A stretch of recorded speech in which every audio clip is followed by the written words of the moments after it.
This is Political Junkeez with Brian Howie.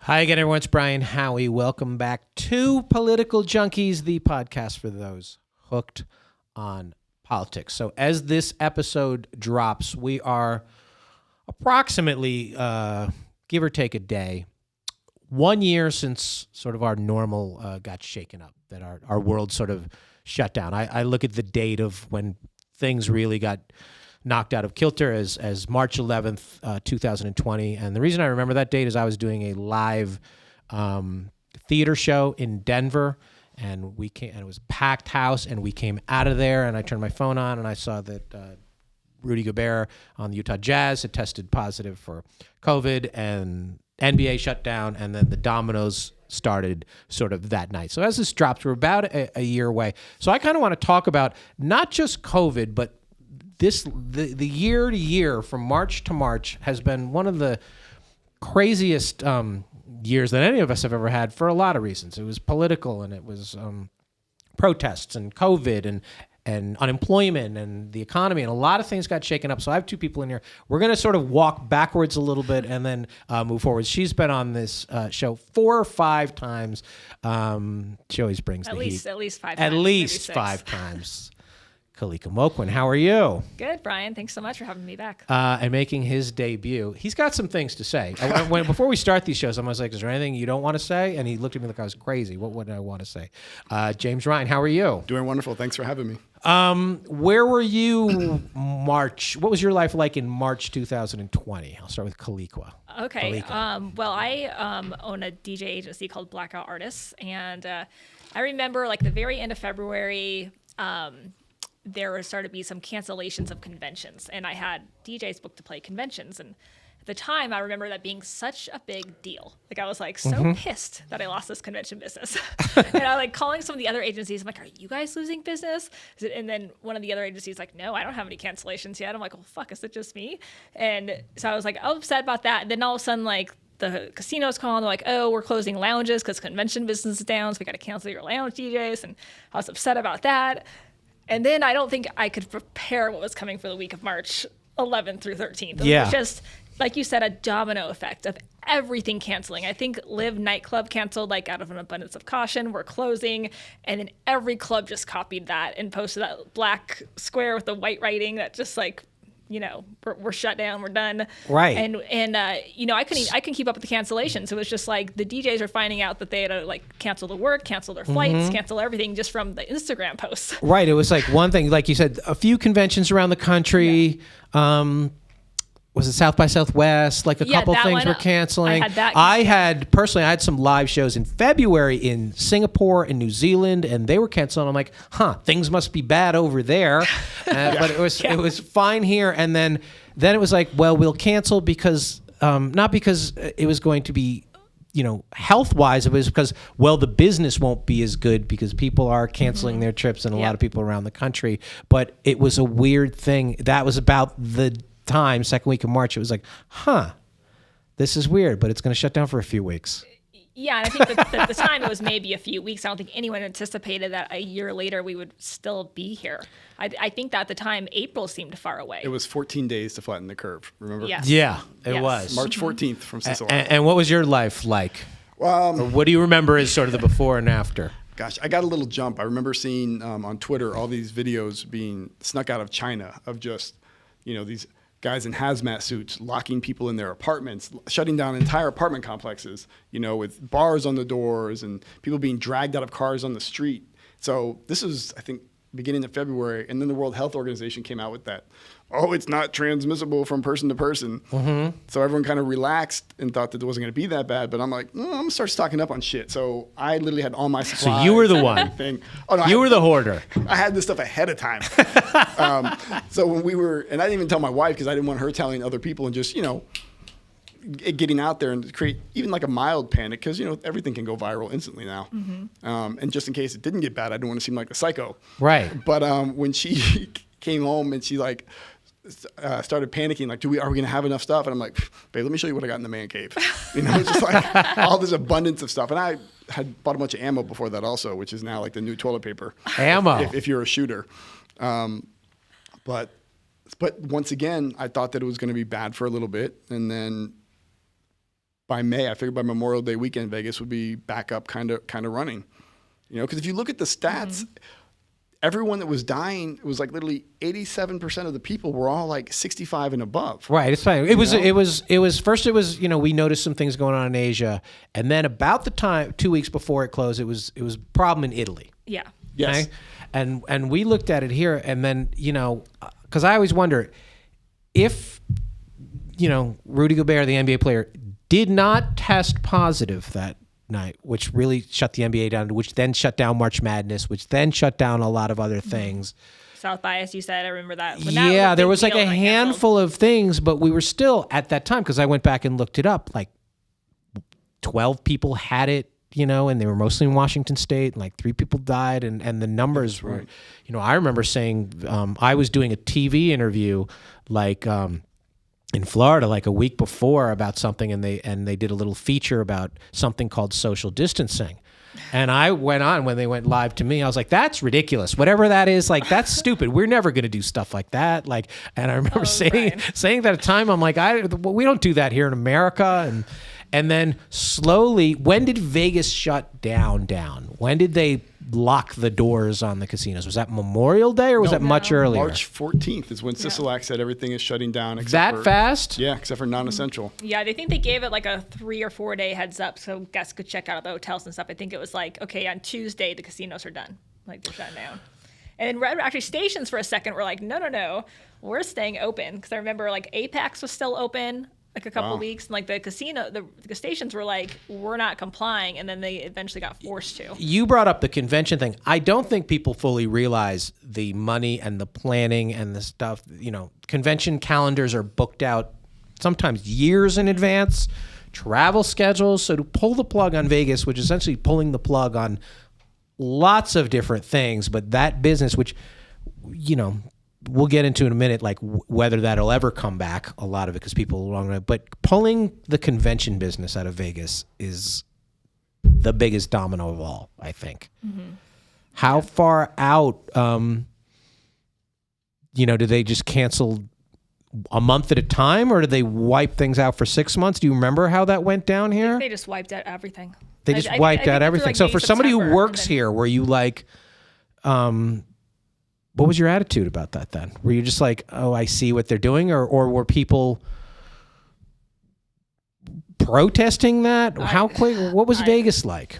I think we were just kind of all in like shock and all in the same situation. It was like, what the heck? And, I think a lot of it too, especially, was how are these people going to pay bills that work in this industry that, everyone's in such a gig industry, and people are so dependent on that seasonal business, especially in March is one of our busiest years.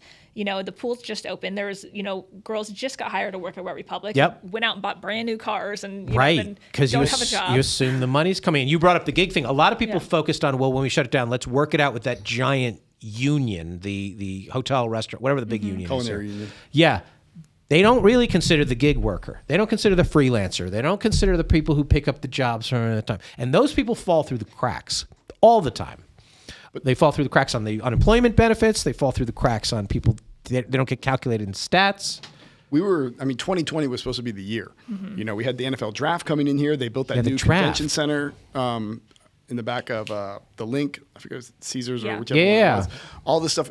2020 was going to be the year we all crushed and made huge money. Chaos got shut down. So for the nightclub industry, it was back to just the big players. No more new kid on the block that came in here completely confused and, Yeah, that's a good point. Unmatched. The draft, in the history of big things in Vegas, and there's a long history of big things, that was going to be the single biggest thing to ever happen in Vegas. Mm-hmm. That was, third week in April, late April? April 28th. When did they pull the plug? 21st.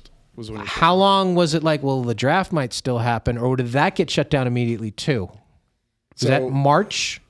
I think when everything was shut down in March, for example, I was just getting notified because I didn't get let go until the beginning of May. So we were still getting updates, but it was just, what they wanted us to know, and it was all coming from the executives and the vice presidents, and they were just like, well, the earliest we should think about is like Memorial Day if we were to come up with new stuff. So there wasn't even questions like, well, why isn't the draft happening? It was like, all right, you got to focus on what happens if we open in Memorial Day or if we open, during. And when did you know you were Labor Day. losing a summer? Probably when had to be in May because all the big conventions, Well, you the had the casino holidays. opening dates got getting pushed back too. And when you knew no casinos were open, nothing's happening. Yeah. So. And so were you like, were you committed to Vegas? You're here. You guys are both committed to Vegas, right? I mean, we were committed to Vegas at that time, but now it's gotten to the point where because we've gone a full year now, and it's like I can't wait on Vegas. No, because of this act of God, we lost all our non-competes because, for example, me being, at director level, I had a year-long non-compete inside Vegas, 6 months outside of Vegas. But because, the pandemic, there were no more non-competes.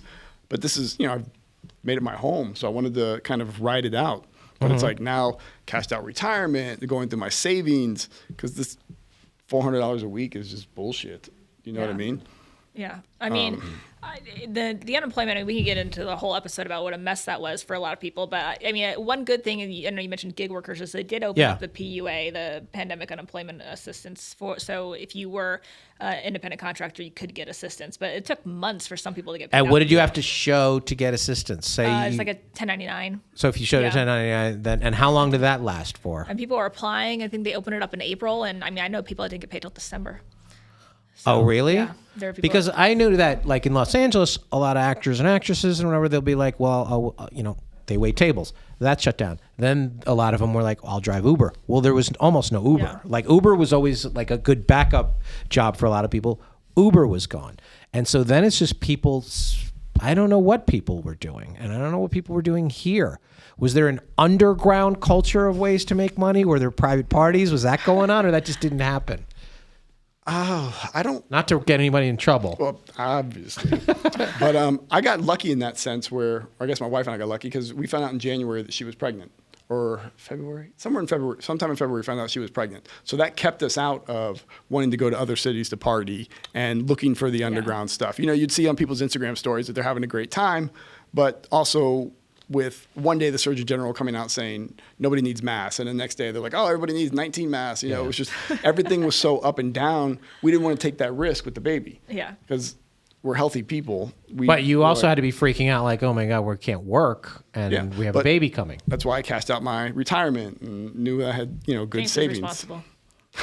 I know. One of the few you'll find in this industry probably. I blame that on my parents. Like they were always like, you have to have at least 6 months of living expenses saved up. You should always have that amount. Yeah. And we make good money here in Vegas, and it's not expensive to live here. So if you're just smart, even for a couple months, just putting money away. How? So then the second big thing of last year was the protests. Did that hit Vegas? There were protests here, yeah. A little bit. Where were they protesting? On the Strip. Because because the Strip was closed, so you're sort of protesting outside of closed businesses. People kind of turned the Strip into like a playground. Like people were bike riding up and down at every right. night and protesting. But was there on legitimate, like downtown? Was there legitimate civil unrest here, or was Vegas? Someone did get hurt. A police officer was shot in the back of the head by a protester. Yep. There were some protests downtown. There were some protests on the Strip. I think the police did a pretty good job of kind of letting them protest, exercise their First Amendment. Anytime they kind of got outside of that realm with violence or stupidity, then I think they kind of shut them down. But Vegas does a that very would be good weird. job. Like you're protesting, like you're going to the Strip, which is completely closed, and you're protesting to a closed business that is not, that nobody lives there. I mean, every other city people live there. We could go on. You understand virtue signaling.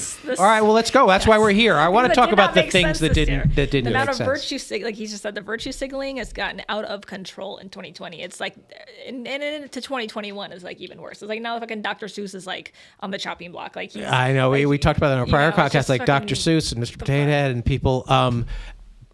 It's Potato Head. But here's my thing with like the protests and stuff, and I'm all for BLM protests and exercising your First Amendment right, but it's like you have to have an end game, an end goal, right? You have to like have a solution in mind. So just 100 days of protesting after a while it gets a bit redundant. Like, okay, what is your end goal with these protests? Right. Like, what are you actually trying to change? What are you trying to accomplish? Well, you have to look at the structure of the protest. The people that are out there on the streets their end game is they believe that they are oppressed and that they don't get equal representation or equal treatment under the law. The people organizing this, it's a money-making thing. I mean, what was it, like $5 billion in donations to Black Lives Matter, but you don't know where any of that money goes. It's just tracked back to these crazy salaries. Yeah. So you have to look at the structure, and then the end game for the people organizing the protests and funding the protests is a lot different than the people that are out there on the streets some who are virtue signaling and some who are out there because, they really feel like this is the way life is. Is it tough to get a grasp on the racial makeup of Vegas because it's so transient and it's so riddled with visitors and outsiders? What is the racial makeup of Las Vegas? I don't know. Do you even know? No. Do you really know it? I just feel like it's kind of a melting pot of everybody. Right. And people come and go. So Yeah. then, the protests are here, but it's like, is there, there's racial problem everywhere. I get that. But does Vegas have a problem, or it's just like, well, it's now time to, it's the protest part of the pandemic. I don't know. I feel like that Vegas, made people the steer, only because people did look at that like, oh my God, we're allowed to go outside if we protest. Yeah, I feel like Vegas, Vegas is prejudiced is people that have money. Some people have money. You got money, Vegas loves you. That's it. Don't matter what color of skin you are, what background, what country you're from. Like they will roll out the red carpet for you here. So. Well, that's right. Are we going to? You bring that up where you're from. There's a huge, Chinese New Year just happened a few weeks ago here, and it's tough to tell how muted that was because it was still semi-locked down. But our foreign tourists, they're just checked out of America altogether for a little while. That's part of the trickle down is the coverage around the world is that Los Angeles has lost their minds. Not Los Angeles, that America has lost their minds. In Los Angeles and New York and all these protests, people are like, we're on the list of countries that a lot of governments now say, don't visit there. It's dangerous there. They have a problem there. That's going to trickle down into a tourist. It's going to trickle down into Miami, and it's going to trickle down into San Francisco and Seattle and places that foreign visitors come, but especially Las Vegas, especially the Asian tourist market. There already aren't a lot of flights coming over here from China. Anyway, that is a huge part of Las Vegas, right? Yeah, our international business is huge. I don't know if people are going to essentially, your government tells you not to do a lot of things, and people still do it. If, you have your other big casino, like Macau is big. Macau is big. But Singapore, maybe. I'm trying to remember the ones that are in Southeast Asia. But why not? I think Vegas is going to make a recovery. I think it's going to be a lot longer. I think a lot of the slowdown in our recovery is due to our governor. He's behind a lot of other states. He's not out there making speeches. He's not doing anything. Cuomo's out there killing people's grandmothers, but he's literally still but he's in out their there. face. He's out there. Making excuses and at least talking. Him and Newsom, and even DeSantis. There's a lot of governors who give a press conference every day. Yeah, but they have Sisolak something doesn't to do say. that. When we would watch Sisolak's conferences, it's kind of like, I don't know if you've ever been so busted you can't get out of something, so you just keep talking and talking and talking, hoping to wear down your opponent or whoever. But he's in a tough spot, right? Because they did open. So Memorial Day, Vegas did a little bit open. Did they? I don't remember. The hotels reopened Memorial Day. Casinos reopened. Yeah, I think there was an opening and then a closure of some sort again. I don't know if it was the bars opened and the bars closed back down. Oh God, this all seems like ancient history. Right, I know. So it was really about 2 months, and then slowly a couple of... Yeah, it's in July the bars re-closed down, I think. Right, but the casinos and the hotels opened, May, early June. Yeah. It was June 4th, I think was the day they opened. But Vegas operating at 10% capacity and 1% speed, and they're discounting rooms, but you want people to come here and they can't really spend any money. Right, they can't really go. It was a weird situation. All the fights and all the viral videos of the things happening in different casinos happened during Memorial Day weekend. And when Wynn, for example, was we will never lower our prices ever again. Well, then, because that's what, the government stimulus money started kicking in, and you have people that A lot of it is because California was so shut. People are like, let's go to Las Vegas. But they're actually making more money than they were prior to COVID. Right. So when you have people that have like this influx of cash that they maybe didn't have before, and Vegas is inexpensive and it's a 4-hour drive. You're right. One of my guys was actually, he was one of the hourly employees we had on the team, and he was loving it. He's like, I get the $469 or $490, whatever the unemployment is, but then there was the extra $600 for the first couple months that you were getting. So they were getting like $1,000 a week. He's getting $1,000 a week. He's like, more than I made before. Yeah, and I don't have to go to work. A lot of people are making more. But the double whammy of and for those listening to you who are not Vegas based, we don't want to talk too much about Vegas, but Vegas is a pretty good microcosm of America. And it really does rely on a lot of things that a lot of major cities rely on. And sort of the three things that Vegas relies on that New York relies on and like I said, Miami and a lot of big cities are tourism, conventions, and foreign travel. Yep. And those three things, the convention business everywhere might never come back because people are like, oh, it's cheaper to do this by Zoom, or there's other ways to do it. It's really made us rethink. Business travel won't happen as much, which trickles down to the hotels, which trickles down to the restaurants, which trickles down to everything. Vegas, is there conversations or is there planning going on? Like, if this doesn't come back for 2 years, how do we fill that void? Are they already thinking of that, or are they just trying to live month to month now? Because like I said, these conventions get planned, these concert tours get planned, these trips get planned, hotels get planned, there's a couple new big ones opening. How far down the road are like, this might never come back, this piece of business? I think it's going to come back. You think the conventions are going to come back? Yeah, I think everything is going to come back, probably even stronger maybe than it was before. Because it's not so much that it's not going to come back because it's safe, but people have rethought the way they do business and what they spend money on. They're like, we used to fly 8 people to have a meeting, and now we Zoom. That is correct, but I think now it more or less might be hybrids of it, where they do the convention, but then they have some virtual stuff too. Mm-hmm. So, but I think that people, do need that human connection and do want to have a reason to travel and meet up with others. And I think they want to, but are the companies going to pay for it? Like, a lot of companies are like, I'm just going to get rid of our office space. They realize that we can make it work. Yeah. And so, the trickle down of something like that in a city like New York, well, then the bars, restaurants, and retail stores that are around all those office buildings, they don't have the people coming into work every day. These are big picture conversations that the longer a city stays shut, or the longer a country stays shut, and we do rethink it, money gets diverted in different ways, but that might take 10 years to really rethink how we replace these bodies. I feel like it's also generational. You have certain people, especially the younger ones, who are used to doing everything on their phones, Zooming, FaceTime, whatever that they're just normally comfortable with, where you have a lot of the adults who don't want to sit down and watch their phone screen, or their laptop for an 8-hour convention day. They still want the tangible. You have a lot of new products that are coming out in like agriculture or any of these other genres that people want to go and see how they operate. You have like that other, the older generation that literally is more, everything has to be tangible and hands-on. Yeah. They're still going to want to do these conventions. I think if we were open, you would have had SHOT Show here in January. They were one of the last ones to cancel.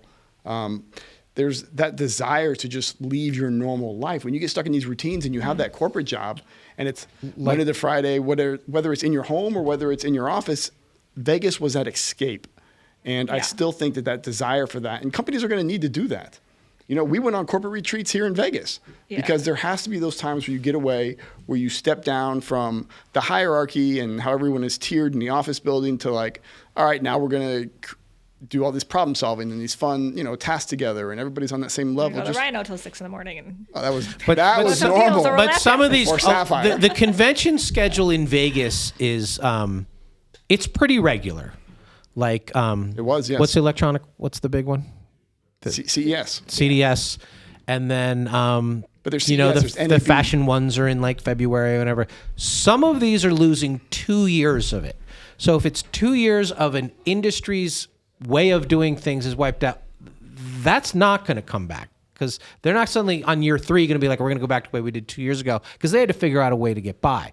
So it has to be not can we bring that back, is what do you think can fill the void? Because on a prior podcast, we talked about that the gaming revenue, states are very interested in figuring out how to make that work, because they're going to close these budget deficits by legalizing sports gambling in 45 different states and opening more casinos and all that kind of stuff. And people still go to Vegas because they want to gamble, and they still go because they want to drink, and they still go. But the business stuff is what I worry about Vegas, because that's such a big piece, and they would buy 1,500 hotel rooms, and they buy all the flights, and that employs everybody from, the valet to the strip club worker. Yeah. I mean, I think that people are definitely going to have to get innovative. A lot of Vegas has been furloughed for the past year, so there hasn't been a team of people working on bringing it back. Were you here when Vegas, remember, tried to reinvent itself as a family destination 20 years ago? I, as a tourist, was here for that. Right. So that's something that they, for whatever inspired that, they thought outside of the box. It wasn't really long-term the way, but there was like a 5-year period where we're going to put in water slides and want families to come here with their 4-year-old, know? This is where I think it goes top down, and this is where our governor should, maybe he's been working on this stuff and none of us know about it, where there needs to be a reopening strategy. We can't just keep staying behind every single other state. Us going to 50% in May, like that's insane. When you have Texas that today just is like, no more masks and everyone's back to 100%. Now, do we need to be on that extreme? I wouldn't mind it, but also because coming to Vegas is a choice. Yeah. But also, but you say that that's extreme. Extreme. Well, I'm saying is the other way. I'm saying that you have both sides. You have us, which are completely locked down, 30% occupancy in hotels, which they have to be 30% even to like barely get by. Yeah. But there needs to be a reopening Vegas plan. There needs to be a huge marketing push. Yeah. I agree. agree. This city better be ready. And this is, to the governor and all his people, there should be a program in place at the moment he's ready to unleash 50% in May. The marketing has to be in every airport, on every news station, everything across the country, and even, to our, the country. What is traditionally the the busiest month here? Is it June? May. Are things being booked for May? Are concerts looking like they're happening in May, or is the calendar empty? I know there's a couple of concerts in July. Life is Beautiful just released. I think they're coming in September. Yeah. Yeah, that's September. I think that is. I think a lot of things are getting pushed for the fall. But again, EDC is still listed for May, aren't they? Are they? I believe the EDC is still listed for May. Yeah. Outdoor stuff will probably come back first. But like,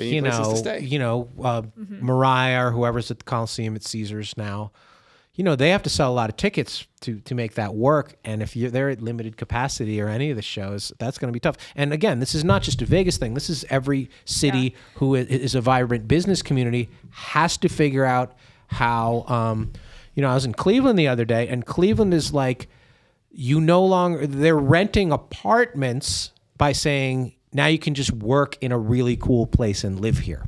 And downtown Cleveland used to be a place where people went to work. So they're like, no, live here and work home. And they're like, well, that can sustain the bars and the restaurants and the stores and all that kind of stuff. Just getting the bodies there. Same with here. They have to figure out a way, once it opens, to get the bodies here and all of these other cities that the business stuff at least won't happen in 2021. Mm-hmm. What's the next big thing? The weed convention is coming in August or October. I've been so far out of it, I just stopped. Yeah. It used to be every week I was, planning for a reopening. So is there like, Vegas has a convention calendar. It would be tough to book not knowing. Like if you're a company, you have to commit, you got to get a booth or whatever you got to do at a convention. And you do have to expend money in advance that you probably can't get back if it's canceled. At some point, I would say 2021, those companies, if they are planning on doing stuff like that, are going to Texas and they're going to Florida. That's sucks. Right. And so it is what it is. And they can do, there's so many things out now, like solution. Like I said, I don't like hearing about a problem unless there's like an absolute solution to it. And like this, what's COVID, your solution? That's why we're COVID's here. been a problem, but this, we have the ability to rapid test people now for large scale events. It's just some of these states are like, oh no, I just am gonna sit on that and not like what the fuck not. I get that, but when you're talking about like, May, we have the ability to vaccinate everybody. Yeah, we have the ability to vaccinate, to do rapid testing. You could, if you think masks work, whatever. Do mask mandates. Obviously, we know how to wash our hands and sanitize, social distance. There's solutions to COVID, and everyone knows that it is by now. So to just keep in this like forever of lockdown state, it's just fucking stupid. Right. So Yes. I know there's still some unknown, but somebody has to be like, this date, because we've always wanted this date. So even back in the day when Trump was like, I want to be open by Easter, maybe it was ambitious, but he had a line in the sand, and people could understand that if you give people, and that's why props to the states that are just like, we're going to open and we'll deal with it if it goes bad. A city like Las Vegas, in order to fill the calendar, or New York, same thing. They're going to be like, we have to do Fashion Week, or we have to do all of these other events that you're going to have to say, we are going through with this. We will not cancel on you, and hope as many people get on board with that as possible. Los Angeles, they realized the one thing that Los Angeles did realize, and it wasn't fair to a lot of other things, but how much the film and television industry drove employment in that city and the jobs. Open. Yeah. And so they let everyone do that, but nothing else. Right. So they let the craft services people serve food, and then they wouldn't let the restaurant next door serve food. But, all of the cities have to just say, what are the industries and who are the bodies that we cannot afford to lose for a second year, and figure out, politics aside, like, it's still take the health piece out of it for a second. I know it matters, but you still have to be like, I have to make the the visitors or the inhabitants feel safe. That's step one. And then once that happen, how do I get the people who don't live here to come to our city and invest money and to move your company here? And I mean, every company can't move to Texas, or maybe they can. Maybe they can all move to Texas and Florida. So I think a great example is if you look at, the four big states that have been in the news. You have New York, California, Florida, and Texas. Right. Texas, basically right now, 0 restrictions.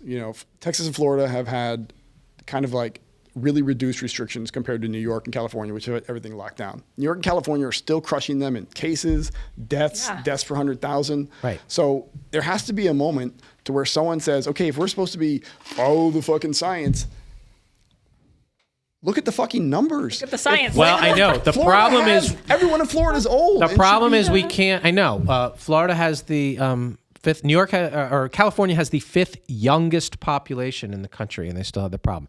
At some point, we're still relying on the media to report the numbers fairly, and they're still, even though the election happened or whatever, they're reporting them from the perspective that Trump fucked up and everybody who's a Republican fucked up too.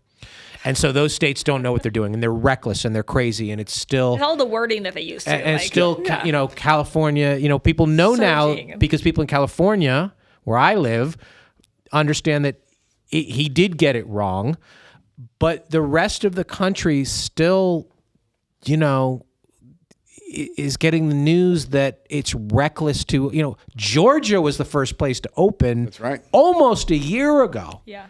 And they made the right call. Georgia flies under the radar too. All summer, I was following all the clubs on IG, their Instagram stories, and it's July, and they have Trey Songz performing, and no one has a mask, and then you look at the news, and it's Florida had the Super Bowl, and they had Super Bowl parties. Everybody's fine. But no one was talking about that. You turn on the news, and it was the freaking Harley thing. That's Sturgis. It's the super spreader. I'm like, is anyone watching what's going on in Atlanta every single night? I know. That's why I don't understand.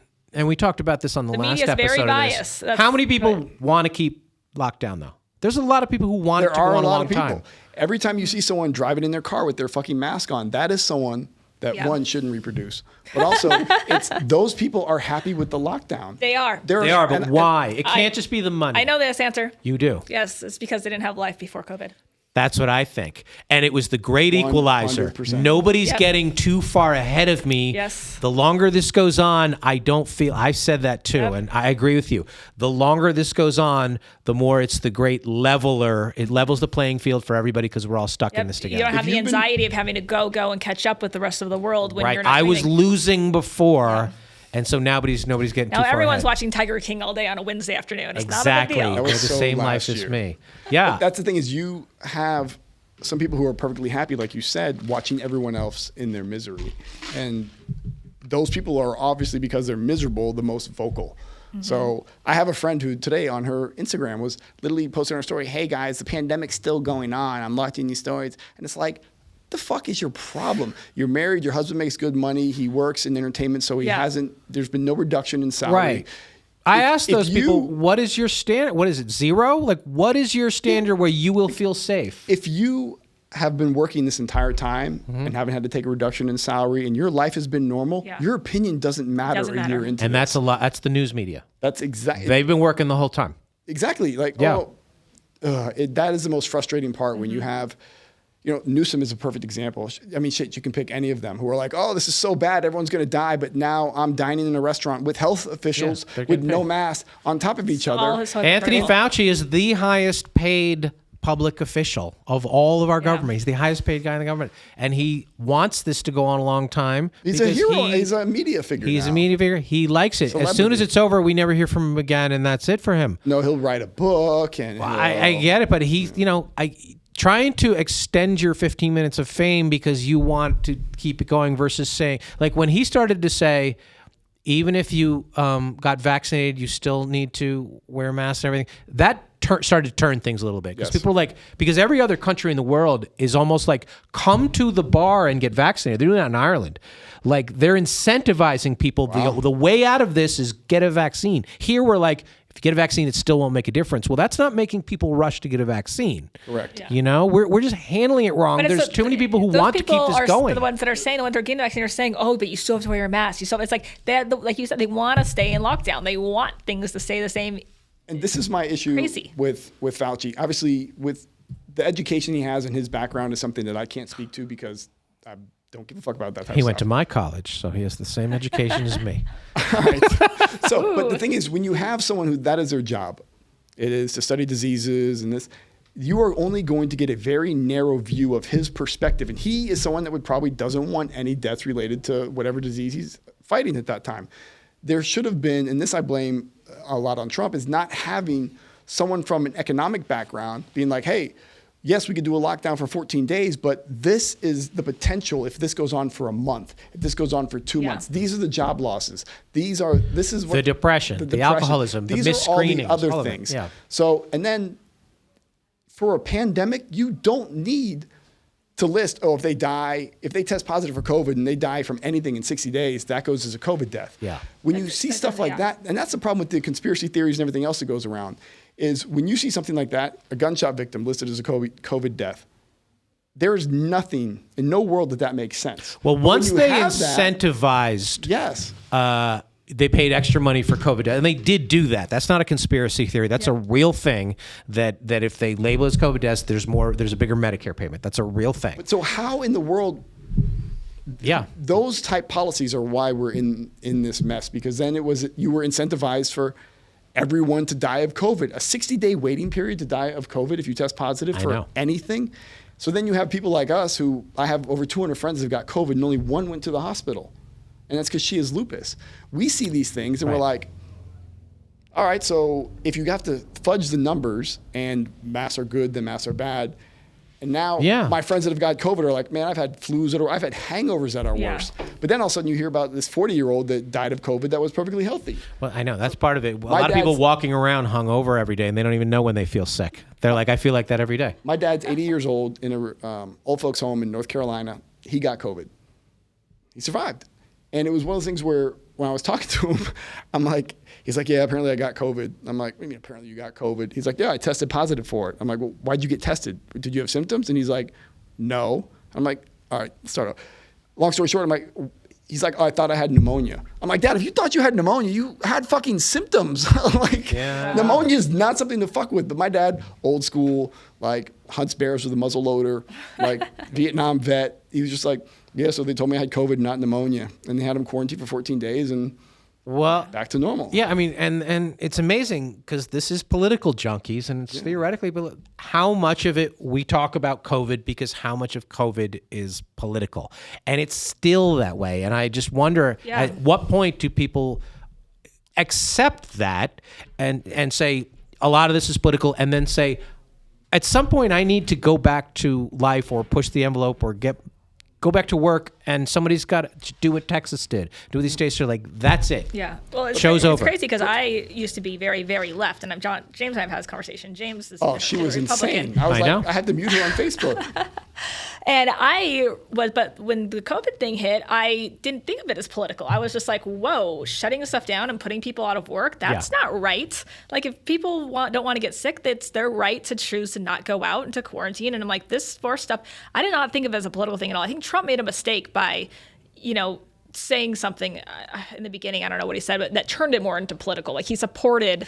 When Trump said that he's not wearing a mask, everybody dove in on pro-mask. When Trump said it was a hoax and it wasn't everything. Everything was a reaction to things that Trump said. Exactly. So, but I remember the first time someone called me, I was just like, I didn't believe that we should have lockdown. Someone called me a right-wing nut job, and I'm like, right. If you say anything about the numbers or logical, you're QAnon, you're Trump, and that's why we couldn't have. We've tried on this podcast a bunch to have rational conversations, and it still comes back to the political. So rather than say it's about the medical or the political, let's focus on the economic. Everybody once in a while, and say, like, what do we do? This cannot go on forever, and our government cannot just keep printing money and paying people to stay home and not do anything. Maybe they can. I don't know. I don't know how that works either.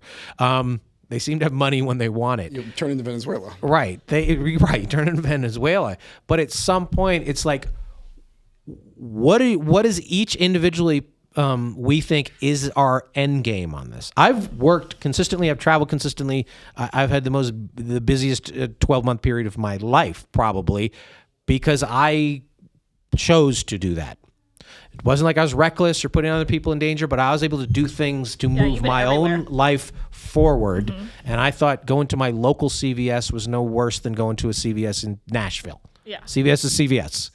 Okay. So I chose to keep doing that forward. A lot of people really liked the food delivery, and they really liked the binge watching shows, and they really liked that. I think a lot of people have to think, well, how much did I enjoy my life before?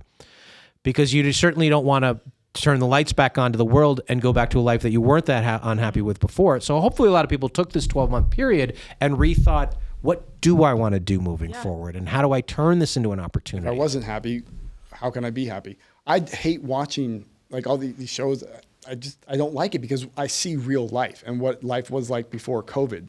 And it's incredibly frustrating to watch. I mean, shit, even movies I loved, and then it goes to like a sports scene or a fight scene, and there's everybody in the same room, and there's people without masks, and it's just... Think about it. It's just, man, fuck this. I don't want to be reminded about that stuff when, once again, with our governor, we have no end in sight. Handshake seems so strange on television. Like we used to do, things that are just different. It's like, I was a New Yorker, and you'd see a movie, and every once in a while, you'd be like, oh, there's the World Trade Center, and it would be like a different time.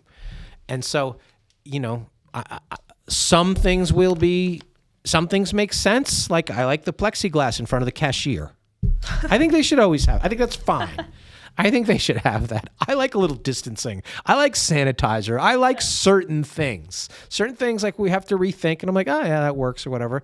And then, but mostly it's how do we get people motivated to be happier? Because none of these public health officials ever said anything about get some exercise while you're home or get some sunlight or do any of these things. Shit. Never. It was just lock up, eat, Yeah, which is, I think, and now you've talked about this before, just about health, and we mentioned it before on the show. It's just a lot of the people who, unfortunately are passing away from COVID have a lot of underlying health issues, right?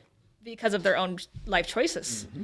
And it's like, I feel like the first thing that the people should have been pushing was, if you are extremely overweight, you need to, you have a much higher chance. It was always the outlier making go work the news. Out. It was the healthy marathoner dropped dead. Yeah, but you can't offend people these days either. So you can't say that because someone might get offended. I know that, but if we had taken the time to identify the ones truly at risk and done something about that, and you weren't allowed to say that out loud. There's so many things that you were not allowed to say out loud. Or it went down this, you're Trump, you're crazy, But if rabbit you hole. even You don't think care about back people. further, the mental health in our country, there's I guess what's the word I'm looking for? Not solution, but there's nothing going towards it. It's all pills. Like when we were It's younger, masking the problem. When there was a crazy kid in class, they took the kid out of class and they put him in another place for crazy people. Now you can't call crazy people fucking crazy. Got to pill them And up. guess what? They're getting pills, and then they don't take the pills, and then they're in there shooting up a fucking school. You have everybody is so worried about harming this small percentage of the populations that could do harm to themselves or others. Right. That everyone else has to suffer for it. And I mean, we were kids. It was about toughen you up. That was like the thing, and like you can't Dodgeball. now. It's like feelings. You got to be aware of people's feelings. But I think when you like give in to people's feelings and coodle them, nothing positive comes out of it. course Like not. you have to have people have to get their feelings hurt. Like sorry, like you have to. They do. You have And to be offended. I think the fallout of all of this is we're going to have a serious mental health crisis, because I think we have put people into too dark a hole to suddenly just be like, oh, we're all fine again.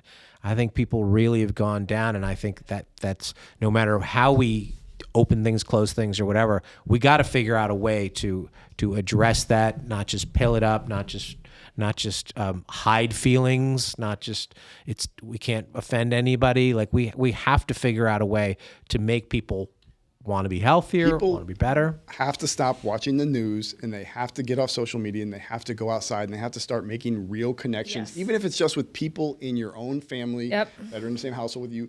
I've taken a little sabbatical from Twitter for a couple of days, and A couple days. well, I just started it, and I'm just trying to see how long I want to go. But I used to use it for my news updates, really quick every morning, and We'll keep you talk posted on how shit. James is doing with his Twitter fast. But I put my Twitter, my Instagram on private, and just kind of step back.